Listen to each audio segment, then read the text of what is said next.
ಕಳೆದ ಶುಕ್ರವಾರ ಉಡುಪಿಯಲ್ಲಿ ದುರ್ಗಾ ದೌಡು ಪಾದಯಾತ್ರೆ ನಡೆಸಿದ ಉಡುಪಿ ಹಿಂದೂ ಜಾಗರಣ ವೇದಿಕೆಯ ಸಂಘಟನೆಯ ಪ್ರಮುಖರ ವಿರುದ್ಧ ಉಡುಪಿ ನಗರ ಪೊಲೀಸ್ ಠಾಣೆಯಲ್ಲಿ ಸದ್ಯ ಪ್ರಕರಣ ದಾಖಲಾಗಿದೆ.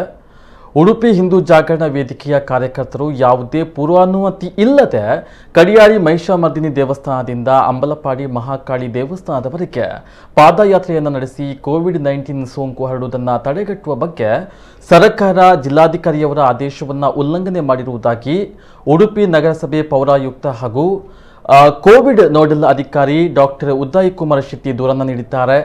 ಅದರಂತೆ ಹಿಂದೂ ಜಾಗರಣ ವೇದಿಕೆಯ ಪ್ರಮುಖರ ವಿರುದ್ಧ ಉಡುಪಿ ನಗರ ಪೊಲೀಸ್ ಠಾಣೆಯಲ್ಲಿ ಕಲಂ 188, 269, ಐಪಿಸಿ ಕಲಂ 554 ಕರ್ನಾಟಕ ಅಪಾಡೆಮಿಕ್ ಡಿಸೀಸ್ ಆಕ್ಟ್ 2020 ಪ್ರಕರಣ ದಾಖಲಿಸಲಾಗಿದೆ.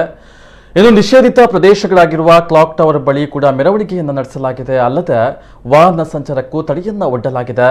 ಈ ಹಿನ್ನೆಲೆಯಲ್ಲಿ ನೋಡಲ್ ಅಧಿಕಾರಿ ನೀಡಿದ ದೂರಿನಂತೆ ಕಾರ್ಯಕ್ರಮದಲ್ಲಿ ಭಾಗವಹಿಸಿದ ಪ್ರಮುಖರ ವಿರುದ್ಧ ಪ್ರಕರಣ ದಾಖಲಿಸಲಾಗುವುದು ಎಂದು ಪೊಲೀಸ್ ಮೂಲಗಳು ತಿಳಿಸಿವೆ.